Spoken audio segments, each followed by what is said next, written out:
The day I found the empty space where my savings used to be, the day I saw the cold, hard numbers vanish from my account, a different kind of cold settled into my bones.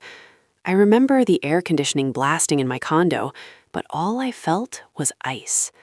The betrayal wasn't just about the money. It was about the years of trust, the shared secrets, the blood that supposedly bound us. They thought they could take everything and leave me with nothing, a shell of the successful woman I'd become. They underestimated the quiet storm brewing inside. If you've ever had a family member take advantage of you, subscribe now to hear more real-life stories of betrayal and revenge. I'd always been the responsible one, the planner, the steady ship in our family's often turbulent sea. My older sister, Brianna, was different. A free spirit, some might say. A disaster, others would whisper. While I was grinding through college, working 2 jobs to pay my way, Brianna was chasing dreams that never quite materialized, leaving a trail of unpaid bills and broken promises in her wake. Our parents, bless their hearts, always rushed to her rescue, bailing her out of debt, offering her a place to stay, endlessly enabling a cycle of dependency. I loved my sister, I truly did. But watching this pattern play out for years created a deep ache within me, a sense of injustice I couldn't quite articulate. After years of hard work, I finally landed a great job as a freelance graphic designer and saved enough to purchase a beautiful 4-bedroom condo in the city. It was my sanctuary, my reward for years of sacrifice and unwavering dedication. It represented my independence, my success, my escape from the constant chaos that seemed to surround my family. Then came the phone call. My mother's voice, usually so cheerful, was laced with a thinly veiled desperation. "Skylar, honey," she began. "Brianna is having a tough time. She needs a place to stay, just for a little while." The little while stretched into weeks, then months. Brianna, her 2 kids, and her deadbeat boyfriend Tony descended upon my meticulously organized life like a swarm of locusts. My carefully curated space was soon overrun with toys, dirty laundry, and the constant drone of reality TV. My fridge, once stocked with healthy meals and organic produce, was now filled with sugary cereals and processed snacks. My quiet evenings of creative inspiration were replaced with a cacophony of shouting children and Tony's booming laughter. I tried to be understanding, to be supportive. After all, family is family, right? But the strain was immense. My work suffered, my sleep was disrupted, and my anxiety levels soared. I started noticing things disappearing. Small amounts of cash from my wallet, a designer scarf I swore I'd left on my dresser, even groceries vanishing from the pantry at an alarming rate. When I tried to broach the subject with Brianna, she dismissed my concerns with a wave of her hand. "Oh, Skylar, you're always so worried about everything," she'd say, her voice dripping with condescension. "It's probably just the kids. You know how they are." But I didn't know how they were, not really. I was too busy working, too busy trying to maintain some semblance of order in my increasingly chaotic life to pay close attention to the details. The final straw came when my parents called me again, this time with an even more audacious request. They wanted me to officially add Brianna to the condo's lease. "It would just make things easier, Skylar," my mother pleaded. "You know, for stability, for the kids." Stability? My blood ran cold. This wasn't about stability. It was about entitlement. It was about enabling Brianna's irresponsible behavior yet again, at my expense. It was about expecting me to sacrifice my own financial security, my own peace of mind, to appease my sister's endless needs. That night, I lay awake for hours, staring at the ceiling, the weight of years of resentment pressing down on me. I realized I couldn't keep living like this, constantly giving, constantly sacrificing, constantly being taken advantage of. I knew I had to do something, but I didn't know what. Confronting Brianna directly would only lead to denials and accusations. Going to my parents would be equally futile. They were too blinded by their love for her to see the truth. I needed proof, solid evidence to expose the depth of her deception. That's when the idea sparked, a dangerous, desperate plan that could either save me or destroy everything. I decided to turn my own home into a surveillance zone. The day they moved in, a piece of me began to unravel. It started subtly. A missed deadline here, a forgotten appointment there. My focus, once laser sharp, became fractured, scattered like shards of glass across the floor. I'd find myself staring blankly at my computer screen for hours, the vibrant colors and clean lines of my designs replaced with a dull, gray fog. The joy I once derived from my work evaporated, leaving behind a gnawing sense of inadequacy and self-doubt. Sleep became a luxury I could no longer afford. Night after night, I tossed and turned, haunted by the constant noise, the feeling of being watched, the creeping realization that my home, my sanctuary, had been invaded. Every creak of the floorboards, every whispered conversation, every childish giggle echoed in my mind, amplifying my anxiety and fueling my growing resentment. I tried talking to Brianna, gently at first, suggesting ways we could better share the space, create a more harmonious environment. I proposed setting up a chore schedule, establishing some ground rules for the kids, even offering to pay for a cleaning service to help ease the burden. But my attempts were met with resistance, defensiveness, and thinly veiled accusations of being controlling and uptight. "Relax, Skylar," she'd say, rolling her eyes. "We're family. We're just trying to get by." Get by? At my expense? Was I not family too? Was my well-being not worth considering? The injustice of it all burned within me, a slow, simmering rage that threatened to consume me whole. I started locking my bedroom door at night, a futile attempt to create a safe space, a barrier against the encroaching chaos. But even behind the locked door, I couldn't escape the feeling of being violated, of having my boundaries crossed, of being slowly erased from my own life. The financial strain was also taking its toll. With Brianna, Tony, and the kids living under my roof, my utility bills skyrocketed. Groceries vanished at an alarming rate, forcing me to constantly restock the pantry with food I couldn't afford. I started dipping into my savings, the same savings I had meticulously built over years of hard work and sacrifice, the same savings that were supposed to secure my future. Each withdrawal felt like a punch to the gut, a painful reminder of the cost of my sister's irresponsibility. I even considered asking them to contribute to the household expenses, but the thought of confronting them, of enduring their inevitable excuses and justifications, filled me with dread. It was easier, I reasoned, to just absorb the cost, to silently shoulder the burden, to avoid the drama. But the silence was killing me. The weight of the unspoken resentments, the simmering anger, the constant anxiety was crushing me, slowly suffocating the life out of me. One evening, after a particularly grueling day at work, I came home to find Tony sprawled out on my couch, watching television with the sound blasting. The kids were running wild through the condo, screaming and throwing toys. Brianna was nowhere to be seen. "Hey," I said, my voice trembling with exhaustion and frustration. "Could you please turn the TV down? I'm trying to relax." Tony glanced at me, a smirk playing on his lips. "Relax? What's that?" he said, his voice dripping with sarcasm. "You need to loosen up, Skylar. You're always so tense." I stood there, frozen in place, the blood pounding in my ears.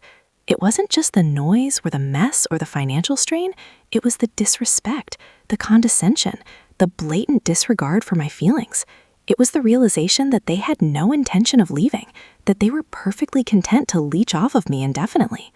In that moment, something inside me snapped.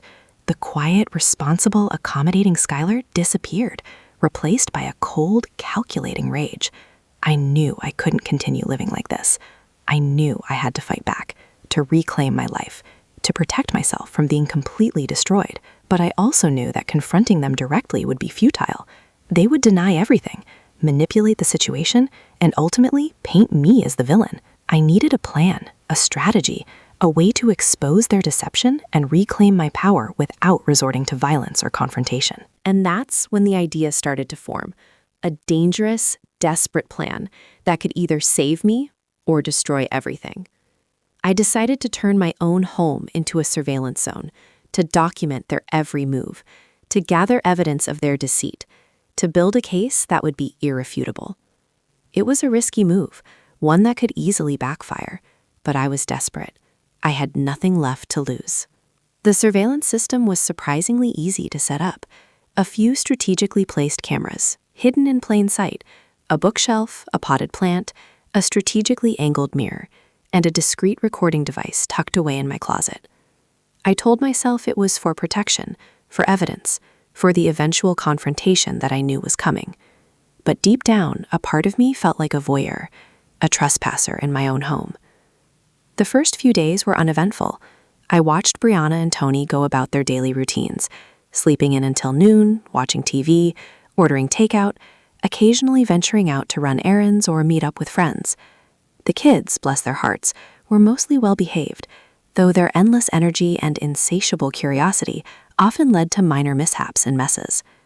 I saw nothing overtly malicious, nothing that would justify my growing paranoia.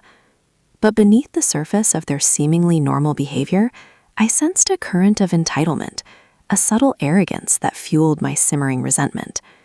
They treated my condo like a hotel, a free-of-charge luxury suite where they could indulge their every whim without consequence.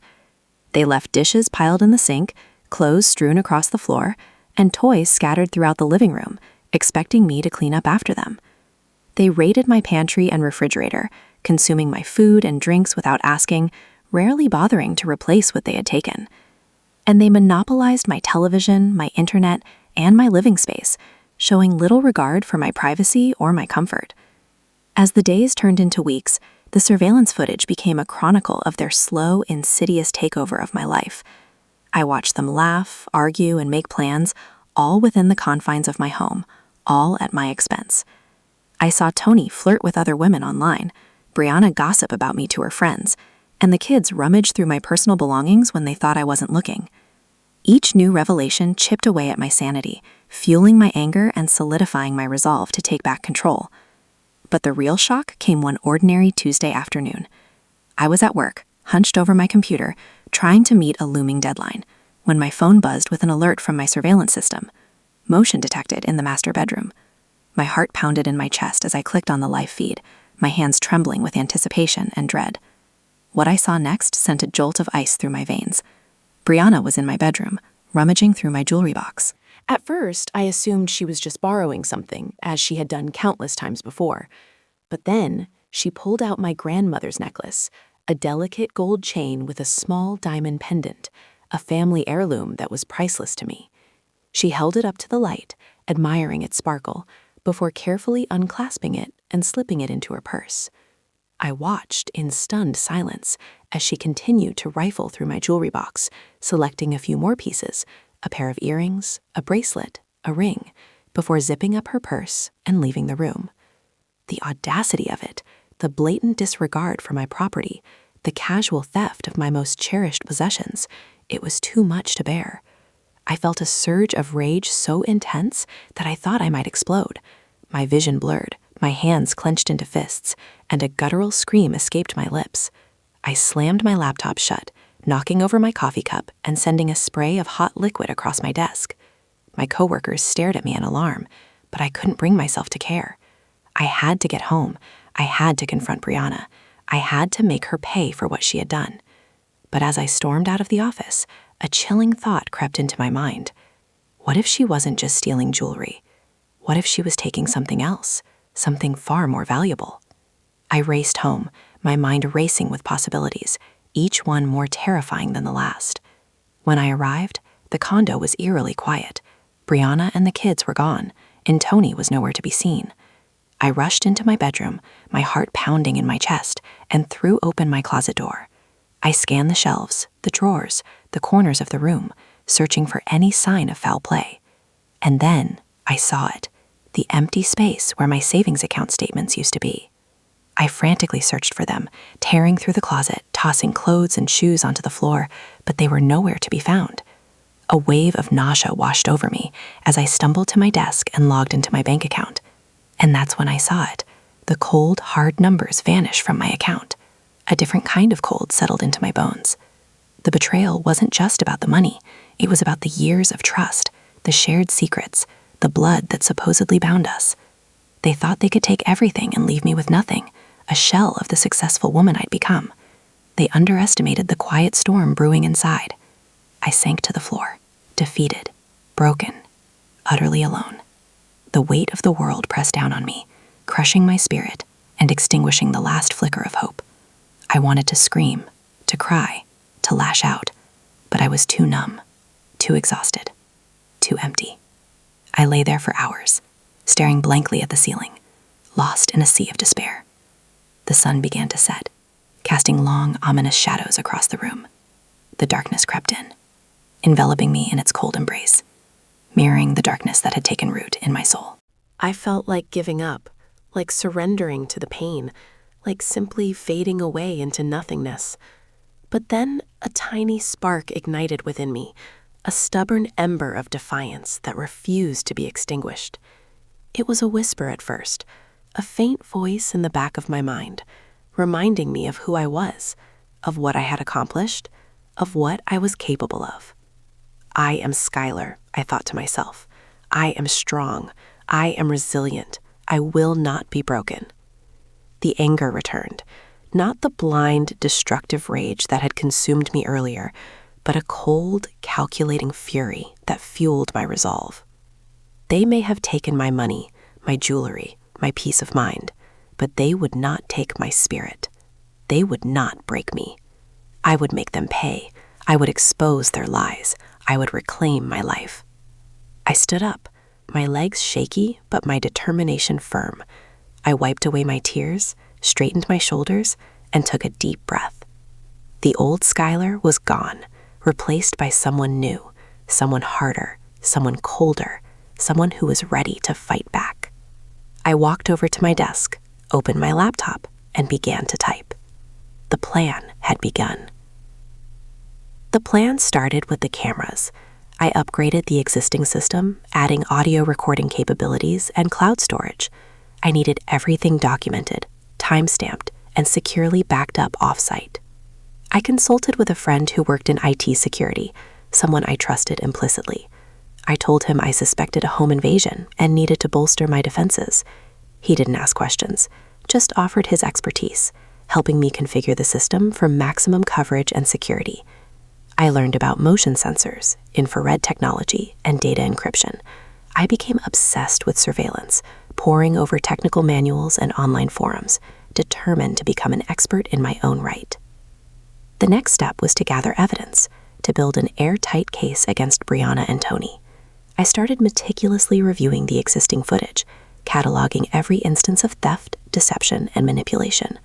I documented the jewelry Brianna had taken, cross-referencing it with photos and receipts I had carefully archived.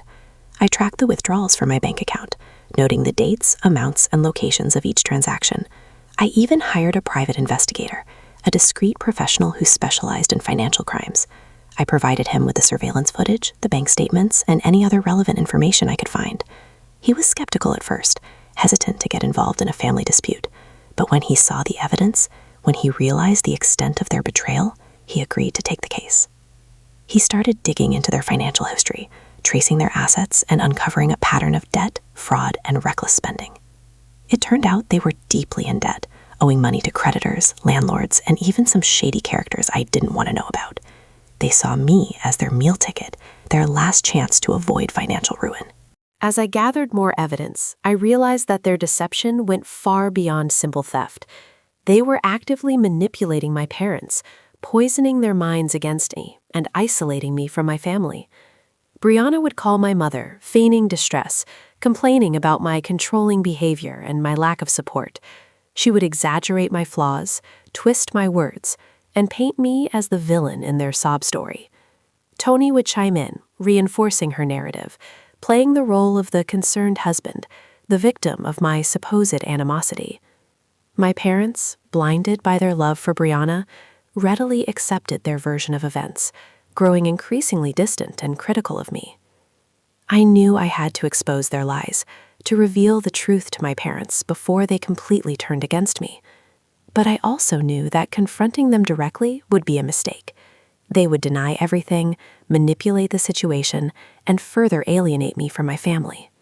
I needed to present them with irrefutable evidence, to show them the truth in a way they couldn't ignore. That's when I decided to stage a confrontation, a carefully orchestrated event that would expose their lies and reveal their true character. I planned to invite my parents over for dinner, under the pretense of wanting to mend fences and improve our relationship. I would set up a hidden camera in the dining room, capturing their every word and action. During dinner, I would subtly steer the conversation towards their financial struggles, giving Brianna and Tony an opportunity to reveal their deception. I would then present them with the evidence I had gathered: the surveillance footage, the bank statements, the private investigator's report, exposing their lies and revealing their betrayal. It was a risky plan, one that could easily backfire, but I was willing to take the chance. I had nothing left to lose. The days leading up to the dinner were agonizing. I was constantly on edge, worried about being discovered, afraid that my plan would unravel. I pretended to be oblivious to their schemes, playing the role of the naive, trusting sister, while secretly documenting their every move. I smiled when they lied, nodded when they gossiped, and feigned ignorance when they stole from me. It was exhausting, emotionally draining, and morally compromising, but I knew it was necessary, that I had to play their game in order to win. The night before the dinner, I couldn't sleep. I tossed and turned, my mind racing with possibilities, each one more terrifying than the last. What if they discovered the hidden camera? What if my parents refused to believe me? What if my plan completely failed? I lay there, paralyzed by fear and doubt, wondering if I was making a mistake. But then I remembered why I was doing this, what they had taken from me, how they had violated my trust and betrayed my family. The anger returned, not the blind, destructive rage that had consumed me earlier, but a cold, calculating fury that fueled my resolve. I would not be defeated. I would not be broken. I would make them pay. I got out of bed, walked over to my desk, and reviewed my plan one last time. Every detail was meticulously planned, every contingency accounted for. I was ready. The morning of the dinner arrived, cloaked in a false sense of normalcy. I woke up early, made coffee, and started preparing the meal, forcing a smile as Brianna and Tony emerged from their room, radiating an air of smug satisfaction. They thought they had won. They thought I was still the naive pushover they had so easily manipulated. They were wrong. As I chopped vegetables, I overheard them whispering in the living room, their voices low and conspiratorial. I strained to listen, catching snippets of their conversation. "Are you sure she suspects nothing?" Brianna asked, her voice laced with anxiety. "Relax," Tony replied, his tone dismissive. "She's too busy feeling sorry for herself to notice what's really going on." They chuckled, a sound that sent a shiver of revulsion down my spine. That's when I heard it. A name, spoken so softly I almost missed it. "Mark," Brianna whispered. "Did you take care of Mark?" My blood ran cold. Mark was my business partner, a close friend whom I had known for years. We were working on a major deal, a deal that could make or break our company. What did Brianna and Tony have to do with him? I excused myself from the kitchen, feigning a headache, and retreated to my office. I closed the door, locked it, and pulled up Mark's contact information on my computer. I hesitated for a moment, my heart pounding in my chest, before hitting the call button. He didn't answer. I tried again and again, but each time the call went straight to voicemail. A wave of panic washed over me. Something was terribly wrong. I opened my email and searched for any messages from Mark. I scrolled through the inbox, my eyes scanning the subject lines, until I found it. A recent email sent just a few days ago with the subject, urgent. I clicked on the message, my hands trembling with anticipation and dread. The email was short and cryptic, warning me to be careful, that I was in danger, that someone was trying to sabotage the deal. He wrote that he had uncovered evidence of fraud, that someone was trying to undermine me, and that he needed to talk to me as soon as possible. The email ended abruptly, with no signature, no explanation, just a chilling warning. I felt a surge of adrenaline, my senses heightened, my mind racing. Brianna and Tony were not just stealing from me, they were actively trying to ruin my life, to destroy my career, to take everything I had worked so hard to achieve. I had to find Mark. I had to warn him. I had to stop them before it was too late. I raced back to the surveillance system, my fingers flying across the keyboard. I pulled up the footage from the past few days, focusing on Brianna and Tony's movements, searching for any clues, any leads, any indication of where Mark might be. I watched them come and go, meet with strangers, make phone calls, their faces etched with a mixture of anxiety and excitement. And then I saw it. A brief, fleeting moment captured on camera that sent a jolt of ice through my veins. Tony was on the phone, talking in hushed tones, his face obscured by shadows. I zoomed in on the image, enhanced the audio, and strained to listen. "The package has been delivered," he said, his voice low and menacing. "Make sure it disappears." He paused, listening to the response, before adding, "Permanently." My blood ran cold. The package, the disappearance, the implication was clear. They had gotten to Mark. They had silenced him. They had ended him. I felt a surge of rage so intense that I thought I might explode. My vision blurred. The glass in my hand shattered. I had to act, and fast. I couldn't wait for dinner. I couldn't rely on my parents to believe me. I had to take matters into my own hands. I deleted the stage camera setup and replaced it. I set the trap. I grabbed my phone and dialed 911, reporting a potential situation at my address. I told them I had reason to believe someone was in danger and requested immediate assistance. Then, I grabbed the flash drive containing all the surveillance footage, the bank statements, the private investigator's report, and Mark's email. I placed it in a secure location, knowing that it was my only hope of exposing their crimes. As I finished preparing the final touches on the meal, I could hear my parents arriving. They greeted Brianna and Tony with warm hugs and smiles, completely oblivious to the darkness that lurked beneath the surface. They entered the dining room, their faces beaming with anticipation, ready to enjoy a pleasant evening with their family. I forced a smile, trying to appear calm and composed, while inside I was seething with anger and fear. I led them to the table, poured them drinks, and started serving the food. The conversation was strained at first, filled with awkward silences and forced pleasantries. But as the meal progressed, the atmosphere began to relax, and everyone started to open up. My parents talked about their recent travels. Brianna gossiped about her friends, and Tony bragged about his latest business ventures. I listened intently, waiting for the right moment to strike, to unleash the truth and expose their lies. As dessert was served, I cleared my throat and addressed my parents. "Mom, Dad," I said, my voice trembling slightly, "there's something I need to tell you." Before I could continue, the doorbell rang. Everyone turned to look at me, their faces etched with curiosity. I excused myself from the table and walked towards the door, my heart pounding in my chest. I opened the door, and there they were. Not just the police, but also a team of FBI agents, their faces grim, their weapons drawn. "Skylar Jones?" one of the agents asked, his voice stern. "We have reason to believe that a crime has been committed on these premises. We need you to step aside." My parents, Brianna and Tony, rushed to the door, their faces a mixture of confusion and alarm. "What's going on?"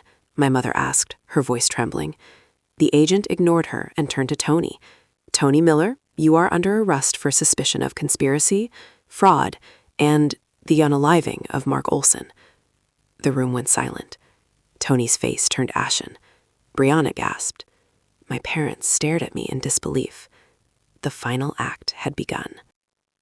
The agent's words hung in the air, thick with accusation and dread. Tony's carefully constructed facade crumbled, replaced by a mask of terror. Brianna's eyes widened, her mouth agape, as if she couldn't comprehend the scene unfolding before her. My parents stood frozen, their faces a study in shock and betrayal, turning from Tony to me, then back again, desperately seeking an explanation. But there were no explanations left, only the cold, hard truth. The FBI agents moved swiftly, handcuffing Tony and leading him away, his protests and denials swallowed by the gravity of the situation. Brianna tried to intervene, screaming and pleading, but she was quickly subdued and separated from him.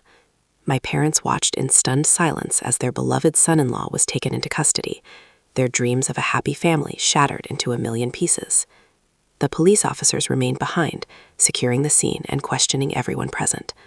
I calmly handed them the flash drive, explaining that it contained all the evidence they needed to understand what had transpired. They looked at me with a mixture of suspicion and respect, recognizing that I was not the victim they had initially assumed. As the authorities began their investigation, the full extent of Brianna and Tony's deception began to unravel. The surveillance footage revealed their theft, their lies, and their manipulation. The bank statements exposed their financial fraud and reckless spending. The private investigator's report documented their pattern of debt and deceit. And Mark's email, the chilling warning he had sent me before his disappearance, painted a clear picture of their ruthlessness and desperation. The investigation into Mark's disappearance quickly led to the discovery of his body, buried in a remote location outside of town. The evidence pointed to Tony as the perpetrator, driven by greed and a desperate desire to silence him. Brianna was implicated as an accomplice, having helped Tony cover up the crime. The news of Mark's fate sent a wave of grief and outrage through our community. He was a beloved friend, a respected colleague, and a valuable member of our society. His loss was a tragedy, a senseless act of violence that left us all reeling. As the truth emerged, my parents were devastated. They had been so blinded by their love for Brianna that they had failed to see the darkness that lurked beneath her charming exterior. They had allowed themselves to be manipulated and deceived, turning against their own daughter in the process. They approached me with tears in their eyes, begging for forgiveness, expressing their remorse for their past actions. I looked at them, my heart aching with a mixture of sadness and understanding. I knew that they had been victims too, caught in the web of Brianna and Tony's lies. But I also knew that their actions had caused me immense pain and suffering. I told them that I forgave them, but that it would take time for us to rebuild our relationship, to heal the wounds that had been inflicted.